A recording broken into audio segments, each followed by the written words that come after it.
Macam mana kalau anda terpaksa sign borang penyerahan hak milik sesebuah rumah ataupun tanah kepada orang lain tapi dalam keadaan terpaksa? Mungkin dia suami anda yang narsis atau mungkin dia bapa anda yang garang dan kejam. Anda tak nak sebenarnya bagi kat dia, tapi masa tu anda tertekan, anda dipaksa, anda diugut atau anda dalam keadaan ketakutan. Jadi anda sign borang 14A untuk pindah hak milik tanah ataupun rumah milik anda kepada pihak lain yang memaksa tadi. Dalam kes begini, adakah tanah itu atau rumah tu dah tak boleh diselamatkan? Masih boleh.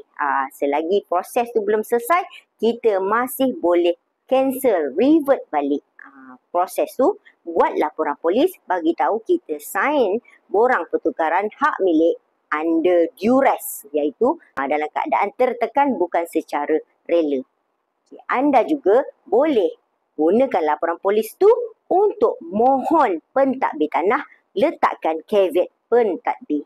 Tapi sekiranya proses pertukaran nama pun dah selesai, tapi anda baru tersedar yang anda terpaksa sign tadi, anda boleh cabar balik di mahkamah untuk dapatkan balik hak anda pada hartanah tersebut.